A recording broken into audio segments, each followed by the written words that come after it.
السلام علیکم، میں ہوں فیصل محمد اور آپ دیکھ رہے ہیں ہمارے YouTube channel views of Faisal محمد۔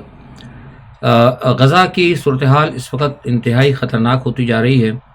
اور جو حوثی مزاحمت کار ہیں ان کے حملے جو ہیں مسلسل بڑھتے جا رہے ہیں۔ قطع نظر اس کے کہ امریکہ نے جو اتحاد بنایا تھا بحری حوالے سے، وہ اس میں ابھی تک انہیں خاطر خواہ کامیابی نہیں ہو رہی، بلکہ جیسے میں نے بتایا تھا کہ یورپ کے اندر اس حوالے سے کافی پھوٹ پڑ چکی ہے، تشویش بھی ہے، اور 3 ممالک تو پہلے آپ کو میں نے بتا چکا ہوں کہ اس میں سے نکل چکے ہیں، جس کی وجہ سے سعودی عرب کو تو خیر اتنا مسئلہ نہیں ہے، کیونکہ سعودی عرب پر دباؤ تو آ رہا ہے، کیونکہ امریکہ یہ کہنا چاہتا ہے کہ حوثی جو مزاحمت کار ہیں ان کے پر کارروائی کے لیے سعودی جو ہے سعودی عرب کی جو سمندری حدود ہے ان کو استعمال کیا جائے، لیکن سعودی عرب اس چیز کی اجازت نہیں دے رہا، اور اسی طرح دوسرے ممالک کی جانب سے بھی فوری طور پر اس کی اجازت نہیں دی گئی، اور کہا یہ جا رہا ہے کہ جو انہوں نے بنایا ہے ایک اپنا الائنس، اس میں گو کہ ایک مسلم ممالک بھی شامل ہیں، ان کے ذریعے اگر امریکہ کچھ کرنا چاہتا ہے تو کرے، لیکن براہ راست کسی اسلامی ملک کے سمندری حدود سے ان کے خلاف کارروائی نہ کی جائے۔ بہرحال اس حوالے سے جو ہے پس پردہ بھی بہت ساری بات چیت چل رہی ہے، لیکن قطع نظر اس تمام صورتحال کے وہاں پر جو ہیں حوثیوں کی کارروائیاں جاری ہیں، اور انہوں نے آج سعودی عرب سے پاکستان آنے والے ایک امریکن ویسل کو بھی انہوں نے نشانہ بنایا، گو کہ اس میں اتنا بڑا کوئی نقصان نہیں ہوا، لیکن بہرحال یہ کہ انہوں نے اس پر بھی حملہ کیا۔ اچھا، غزہ کے اندر جو ہے اس وقت جب میں آپ سے بات کر رہا ہوں تو ٹیلی فون اور انٹرنیٹ بالکل بند ہے۔ ہم نے کوشش کی تھی آج صبح کچھ پیغام لینے کی وہاں سے معلومات کے لیے، لیکن وہاں سے کوئی رابطہ نہیں ہو پا رہا، اور کوشش ہم نے کی تھی کہ لبنان سے کچھ حوالے سے کرنٹ معلومات مل جائیں، لیکن لبنان کی بھی صورتحال جو ہے اس وقت درست نہیں ہے، کیونکہ جنوبی لبنان کے اندر اسرائیل نے شدید حملے کیے ہیں، اور تقریباً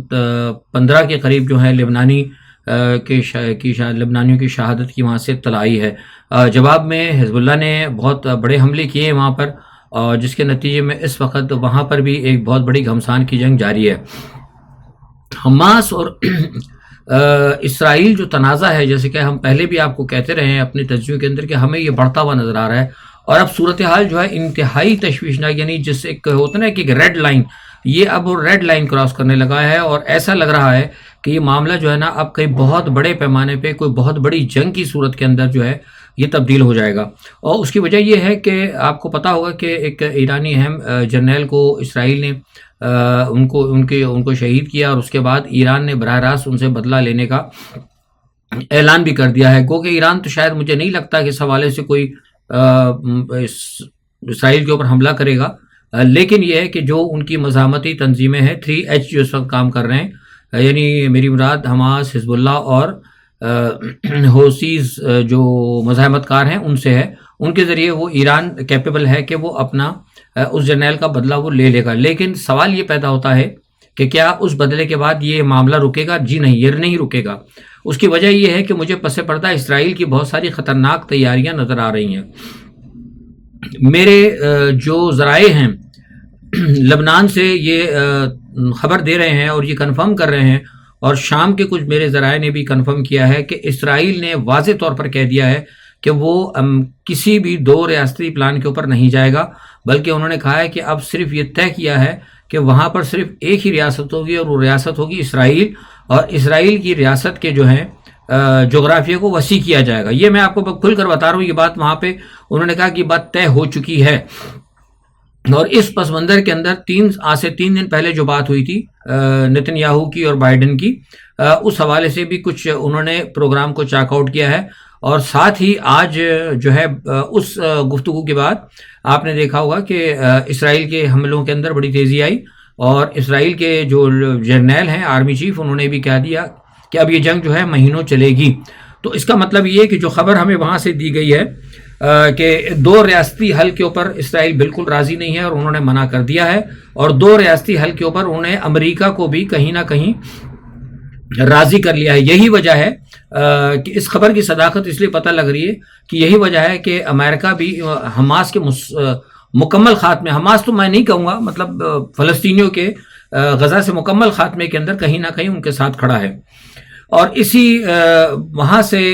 اس گفتگو کے بعد ہمیں یہ بتایا گیا کہ بائیڈن کی اور رشی سنک کی بھی گفتگو ہوئی ہے کل رات گئے، اور اس حوالے سے بائیڈن رشی سنک کو بھی اعتماد میں لیا ہے اور یہ فیصلہ کیا گیا ہے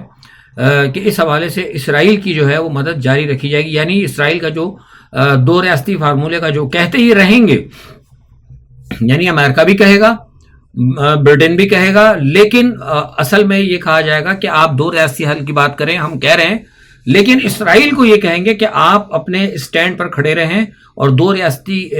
حل کی طرف آپ نہیں جائیں گے۔ تو یہ مجھے لگ رہا ہے کہ یہ جو صورتحال جو کل مجھے خبریں ملی ہیں، اب بلا شبہ یہ میں کہہ سکتا ہوں کہ یہ جنگ جو ہے نا، مجھے لگ رہا ہے خطرہ کہ یہ جنگ جو ہے اب وہ غزہ سے حماس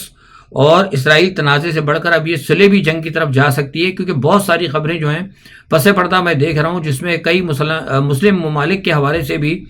کہیں نہ کہیں صف بندیاں مجھے نظر آ رہی ہیں، کیونکہ اسرائیل کو یہ نظر آ رہا ہے کہ یہ جنگ جب بڑھے گی تو ظاہر سی بات ہے پھر اس نے ایران، لبنان، عراق، شام اور سب جگہ انہوں نے پھر کارروائیاں کرنی ہیں، اور اس دوران جو ہے اس میں پھر یہ جو ان کے جو اسرائیل کے اتحادی ممالک ہیں ان کی بھی کہیں نہ کہیں شمولیت ضروری ہوگی۔ اچھا، اب ایک بات تو اس میں اور جو آ رہی ہے وہ یہ ہے کہ مصر کے اندر جو ہے بات چیت چل رہی تھی، اور مصر نے کہا تھا حزب اللہ کو اور حماس کو کہ وہ جنگ بندی کے اوپر آئیں، لیکن ہمیں وہاں سے ایک بات اور پتہ لگی شام سے، وہ یہ کہ حماس نے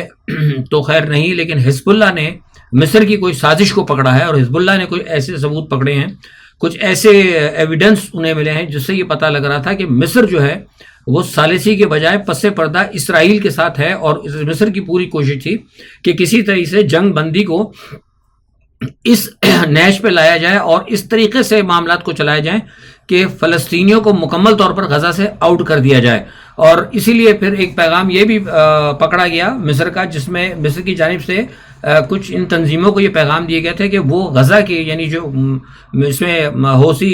باغی ہیں، اس کے اندر حزب اللہ ہے اور ایک دو اور تنظیمیں جو ہیں، ان سے یہ کہا گیا تھا کہ آپ خود کو غزہ کے جو ہے جو چل رہی ہے اس وقت، اس سے اپنے آپ کو دستبردار ہو جائیں۔ تو اس بنیاد کے اوپر یہ تمام ثبوت جو ہیں شاید غالباً حزب اللہ نے حماس کے ساتھ شیئر کیے اور دوسری تنظیموں کے ساتھ شیئر کیے، اور اس کے بعد اب یہ کہا گیا ہے کہ مصر کی ثالثی کو اکیلا یا مصر کی کسی بات کو فی الحال فوری طور پر نہیں مانا جائے گا۔ تو یہ جو ہے ایک بہت زبردست ایک سازش میں کہتا ہوں کہ یہ ہے، کیونکہ دیکھیے یہاں پر معاملہ یہ ہے کہ جو گڑبڑ ہو رہا ہے کہ امریکہ کی کوشش یہ تھی کہ ایران کی اور بھارت کی کسی نتیجے میں کوئی چکر ہو جائے، کیونکہ آپ کو پتہ ہی جو الزام لگایا تھا، بہرحال امریکہ نے کہا تھا کہ ہمیں پتہ ہے، ہم نے ثبوت حاصل کر لیے ہیں، لیکن کل پتہ یہ لگا کہ ایران کی اور بھارت کے وزراء خارجہ کے درمیان ایک گفتگو ہوئی، اور اس گفتگو کے اندر انہوں نے ایک دوسرے کے ساتھ معاملات شیئر کیے، جس سے یہ پتہ لگا کہ دونوں کے درمیان جو تلخی پیدا کروانے امریکہ جا رہا تھا اس میں ناکامی ہوئی۔ اس تمام صورتحال کو جو میں نے آپ کو دیکھا، یہ تمام بائیڈن کی، رشی سنک کی اور نتن یاہو کی آپس میں گفتگو اور اسرائیلیوں کی جو پس پردہ کارروائیاں اور جو کچھ اس وقت بحیرہ احمر میں ہو رہا ہے اور جو سب بندی ہو رہی ہے، ان تمام چیزوں سے مجھے یہ لگتا ہے کہ جو پس پردہ جو ڈائلاگ یا بیک چینل پہ چل رہے ہیں معاملات، وہ ناکام ہو جائیں گے۔ اس کی وجہ یہ کہ سنسیئرٹی نہیں ہے، سنسیئر جو بڑی طاقتیں ہیں اس میں مثال طور پہ برطانیہ اور امریکہ وہ سب سے بڑے فریق ہیں، جب وہ سنسیئر نہیں تو مجھے نہیں لگتا کہ معاملہ کہیں جا کے درست ہوگا، اور مجھے جیسے میں نے اب کہا کہ معاملہ مجھے ٹورڈز مسلمز اور یعنی صلیبی جنگ کی طرف یہ جا سکتی ہے۔ تو بہرحال ہے تو لفظ بڑا خطرناک، لیکن اب کہا جا سکتا ہے، جو صورتحال نظر آتی ہے اس پہ پھر ہمیں بات کرنی پڑتی ہے۔ اچھا، یہ تو ہو گئی صورتحال اس حوالے سے، اور ساتھ میں یہ بھی ہے کہ جو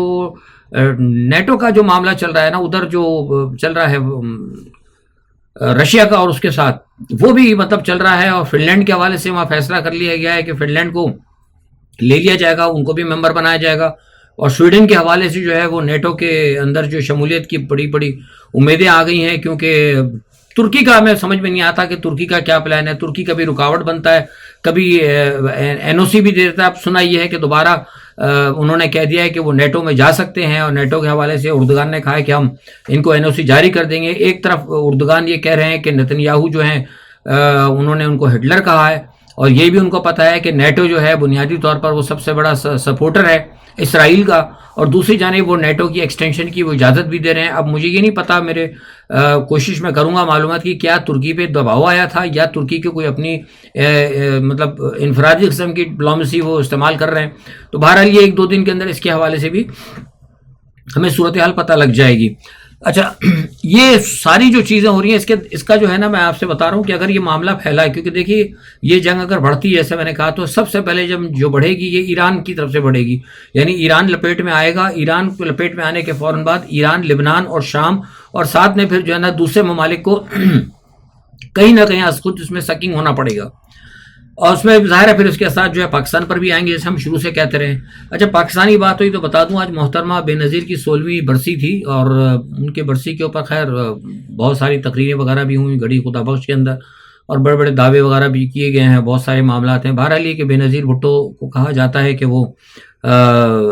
شہید ہیں جمہوریت کی، خیر بہرحال وہ تو لوگوں کی اپنی اپنی سوچ ہے، لیکن میں بہت پہلے بتا چکا ہوں، اور یہ حقیقت بھی ہے کہ بے نظیر بھٹو صاحبہ اور پرویز مشرف کو بڑی طاقتوں کے استعماری قوتوں کے ساتھ بغاوت کرنے کی سزا ملی، کیونکہ آپ کو پتہ ہے کہ یہ جو جمہوریت میثاق جمہوریت کی رٹتے ہیں، اور بڑے ہمارے سیاستدان میثاق جمہوریت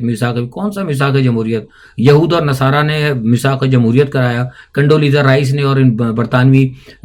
جو ہے تمام سفارتکاروں نے اور ایکسپرٹس نے آپ کو ساتھ بٹھایا اور ان کے ساتھ آپ نے میثاق کرایا۔ اس میثاق کو آپ اتنا سمجھتے ہیں کہ آپ جو احکام آیات قرآنی یا آیات جو سرکار دو عالم صلی اللہ علیہ وسلم کے جو ارشادات ہیں ان سے زیادہ سمجھتے ہیں، کہ ان کو تو آپ نے ہر چیز کو پس پردہ ڈال رکھا ہے، لیکن جب بھی کوئی بات آتی ہے میثاق جمہوریت، کون سا میثاق جمہوریت کے خانہ کعبہ میں میثاق ہوا تھا؟ یہ سب جو ہے نا دوگلی باتیں ہیں۔ بنیادی طور پر بے نظیر صاحب کو جو قتل کیا گیا تھا اس کے اندر ایک استعماری قوتوں سے مخالفت کی وجہ سے، کیونکہ بے نظیر بھٹو کو یہ کہا گیا تھا کہ انہوں نے ہٹنا ہے، اور ہٹنے کے بعد ان کو کچھ دیے گئے تھے کچھ پلان، جس کے بارے میں بہت پہلے بتا چکا ہوں، میں اب یہاں بار بات نہیں کروں گا، لیکن یہ کہ استعماری قوتوں کے ساتھ بغاوت پرویز مشرف نے بھی کی اور بے نظیر نے بھی کی، کیونکہ بے نظیر نے یہاں پر آ کر کہا تھا کہ وہ پرویز مشرف کو بھی ہٹا دیں گی، ہٹانے کے بعد یہ پھر جو آگے ان کا پلان ان کو ملا تھا اس پہ کام کریں گے، لیکن اس کے بجائے بے نظیر صاحبہ نے ایک کمپرومائز کر لیا تھا پرویز مشرف کے ساتھ، اور یہ فیصلہ ہو گیا تھا کہ بے نظیر صاحبہ وزیر اعظم ہوں گی اور پرویز مشرف صدر ہوں گے۔ اس کے بارے میں بہت ساری باتیں میں بتا چکا ہوں، پھر اگر وقت ہوا تو انشاءاللہ پھر کبھی اس پہ ذکر کروں گا۔ تو وہ یہ تو کہنا خیر بیکار سی بات ہے، بے نظیر کے خلاف اور پرویز مشرف کے خلاف استعماری قوتوں کی سازش تھی، ان کی وہاں پر اس کو قتل کیا گیا، اور اندر ہی سے بے نظیر کے بڑے قریبی لوگ ان کے ساتھ شامل تھے۔ اور جب یہاں پہ یونائیٹڈ نیشن کی تنظیم آئی تھی، جب انہوں نے انکوائری کی تھی تو ہمیں بھی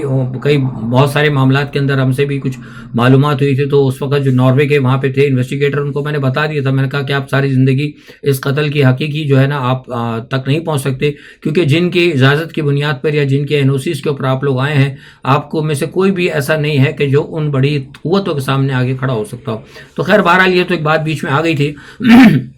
دوسرا یہ کہ سپریم کورٹ نے قانون سازی کے حوالے سے وہ آج تفصیلی فیصلہ جاری کر دیا ہے، اور وہ فیصلہ اس لیے جاری کروایا گیا تفصیلی کیونکہ یہاں پہ میں نے آپ کو گزشتہ 2 دن پہلے بتایا تھا کہ کمپنی کو پریشانی ہو رہی ہے، ان کا سارا جو پلان تھا وہ مسلسل ناکام ہو گیا ہے، اور جو عالمی اسٹیبلشمنٹ کا ایک پلان تھا وہ بھی ناکام ہو گیا۔ فیصلہ یہ کیا جا رہا ہے کہ کیوں نہ ایسا کیا جائے کہ یا تو انتخابات کے اندر کچھ ایسی ٹیکنیکلٹی پیدا کی جائے کہ یا تو اس کو مطلب کروا بھی دیا جائے، لیکن بہت سارے لوگوں کو جو ہے اس سے آؤٹ کر دیا جائے، اور اس کے آؤٹ کرنے کا بہترین طریقہ یہی ہو سکتا ہے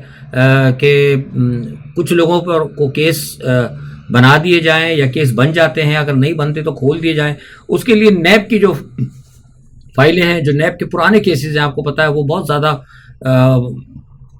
ہیں، تقریباً میرے خیال سے جتنے لوگوں نے کاغذات نامزدگی جمع کرائے ہیں، اگر ایک مثال میں آپ کو دے رہا ہوں کہ 5000 نے جمع کرائے تو تقریباً 4500 کے قریب جو ہے نا یہ نیب کے کیسز کے اندر لوگ انوالو ہیں، اور وہ ان کی پکڑ ایسے ہوگی کہ اب انہوں نے جو کاغذات نامزدگی جو جمع کرائے ہیں اس میں گوشواروں کے درمیان اور ان پہ کیسز، اور جو اب قومی اور صوبائی اسمبلی کے جو حلقوں کے جو اخراجات ہیں اس حوالے سے ان کی پکڑ ہو سکتی ہے۔ یہ ایک پلان بن رہا ہے کہ کیا اس طرح کر کے قومی اسمبلی اور صوبائی اسمبلی کے امیدواروں کی انتہائی کو تعداد کو کم کر کے یا الیکشن کو آگے لے جایا جائے، یا پھر ان سب کو ہٹا کے ان کی جگہ دوسرے جو لوگ ایکسٹرا جو بہت سارے لوگ ہیں جو کہ بالکل نئے ہوں گے، جو کہ ظاہر سی بات ہے وہ کمپنی کی یا جو کہ بھی مقتدرہ حلقہ ہیں ان کے ساتھ چلنے کے لیے تیار ہوں گے، ان کے ساتھ ملا کر ایک جو ہے ایک الیکشن کروا کے ایک الیکشن کا نام بھی ہو جائے گا اور کچھ سلسلہ چلا جائے۔ تو کچھ اس قسم کی باتیں جو یہاں پہ چل رہی ہیں۔ بہرحال دیکھیے کیا ہوتا ہے۔ شاہ محمود قریشی صاحب کو دوبارہ جو ہے MPO کے تحت نظر بند کر لیا۔ سپریم کورٹ نے ایک طرف آرڈر دیا تھا، دوسری طرف ادھر ان کو پکڑ لیا گیا۔ سمجھ بھی نہیں آتا کہ سپریم کورٹ کے آرڈرز کے اوپر ایک ڈپٹی کمشنر آرڈر نکال دیتا ہے، ایک طرف ہائی کورٹ چھوڑتی ہے تو دوسری ہائی کورٹ پکڑ لیتی ہے۔ ادھر پشاور ہائی کورٹ کے اور اسلام آباد ہائی کورٹ کے درمیان بھی مقابلہ جاری ہے۔ اور ابھی سمجھ میں نہیں آتا میری کہ اس ملک کے اندر ہو کیا رہا ہے. آئین اور قانون کچھ بھی نہیں رہا. یہاں پہ کوئی قانون نہیں ہے, کوئی آئین نہیں ہے. آئین جو ہے آپ کا تقریباً سسپینڈ ہو گیا ہے. بتایا تو نہیں جاتا, کہتے تو نہیں ہے, لیکن جو پاکستان کے اندر صورتحال ہے اسے آئین جو ہے ٹوٹل سسپینڈ ہے. اور کورٹس کے اندر بھی آپس میں لگی ہوئی ہے. آپ نے دیکھ لیا, کہنے کی مجھے ضرورت نہیں ہے. ججوں کے درمیان علیحدہ جو ہے مخاصمت چل رہی ہے. تو ظاہر سی بات ہے یہ انتہائی خطرناک سچویشن ہے. اور میں سمجھتا ہوں کہ شاید جو استعماری قوتوں کے ساتھ جو یہاں پر جو لوگ کام کر رہے ہیں کہیں نہ کہیں, ان کی بھی کوشش یہی ہے کہ حالات کو اس قدر ناگفتہ کر دیا جائے اور اتنا حالات خراب کر دی جائیں کہ یا تو الیکشن ہو نہ سکے, کوئی ایمرجنسی کی صورت آ جائے, یا پھر اگر الیکشن ہوتے ہیں تو پھر ایسے ڈکی ٹامی ہیری لے آئیں جو کہ بالکل ہی جسے کہتے ہیں نا آمنا صدقنا بن کے ہاتھ باندھ کر اور سر جھکا کر صرف حکومت چلانے کے لیے تیار ہوں. اور اس کے بعد اس حکومت سے یہ کہا جائے کہ جناب یہ منتخب حکومت ہے اور اس کو لے کے چلا جائے. کیونکہ عمران خان کے ساتھ تو جیسے میں نے کہا نا کہ ان کے لیے تو کوئی آسانی نظر نہیں آ رہی. اور جس طریقے سے آپ نے دیکھا کہ عمران خان کے ساتھ معاملات چل رہے ہیں, وہ کہا گیا کہ جناب چھٹیوں کے اندر ہی کیس چلا دیں, تو سپریم کورٹ نے منع کر دیا. ان کی پوری کوشش ہے, اور یہ میں آپ کو بتا رہا ہوں کہ کل بھی میری بات ہوئی تھی ایک جگہ, انہوں نے بتایا کہ عمران خان کو ہر صورت میں چاہتے ہیں سائفر کے اندر یہ سزا دیں, لیکن سزا یہ ذرا کم دیں گے, موت کی سزا نہیں دیں گے. کیونکہ میں نے آپ کو پہلے بتایا تھا کہ وہ ایک بڑی طاقت کی طرف سے اس کے اوپر کچھ تحفظات آ گئے تھے, لیکن اس پہ بھی سزا ہوگی. اور توشہ خانے کے اندر بھی مجھے بتایا گیا ہے کہ عمران خان کو سزا ہوگی اور عمران خان کو الیکشن نہیں لڑنے دیا جائے گا. دیکھیے یہ صورتحال ہے. بہرحال عمران خان کی پارٹی کہہ رہی ہے وہ سپریم کورٹ میں جائیں گے, اور اب یہ جو احتساب کے نام کے اوپر جو یہ جو الیکشن کے نام پہ جو سلیکشن ہو رہا ہے, اس کے اندر کچھ لوگوں کی چھاٹی کرنے والے ہیں. اب دیکھیے اس کے اندر ہی کتنے لوگ نکالتے ہیں, کیونکہ بتایا گیا ہے کہ بی آر ٹی, معلم جبہ سمیت, مسلم لیگ, نواز, پیپلز پارٹی اور دوسرے تیسرے سب جو ہیں اس کے اندر رگڑے جائیں گے. اور یہ بھی ہو سکتا ہے شاید اس میں نواز شریف صاحب بھی رگڑ کے اندر آ جائیں, کیونکہ مجھے کل یہ بھی کہا گیا کہ اگر یہ معاملہ, جیسے کہ میں نے دوبارہ کہا ہے کہ نئے طریقے سے الیکشن کا ایک نیا جو سلیکشن کا طریقہ کار اختیار کیا جا رہا ہے, اس کے اندر انہوں نے کہا گیا کہ ہم نے دیکھا کہ نواز شریف صاحب نے جو وعدے کیے تھے اور جس وجہ سے ان کو اور ان کی جماعت نے کہا تھا کہ یہاں پہ ان کی کمانڈ ہے, وہ کمانڈ نظر نہیں آ رہی. تو لہٰذا یہ بھی ہو سکتا ہے کہ جب سب کا احتساب شروع ہوگا تو دوبارہ کہیں نواز شریف صاحب کو بھی کہیں گرفت میں نہ لے لی جائے. تو بقول وہی بلاول بھٹو کے کہ جناب یہ نعرہ کہیں ایسا نہ ہو کہ پہلے کیوں نکالا تھا, اب یہ کہیں بات آ جائے کہ مجھے کیوں بلایا تھا. تو ہو سکتا ہے کہ ایسی صورتحال بن جائے. دیکھتے ہیں آئندہ آنے والے دنوں میں کیا ہوتا ہے. بہرحال 2 ہفتے اگلے جو ہیں پاکستان کی سیاست کے حوالے سے انتہائی اہم ہے. آج کے لیے اتنا ہی. اپنا بہت خیال رکھیے گا. اللہ حافظ.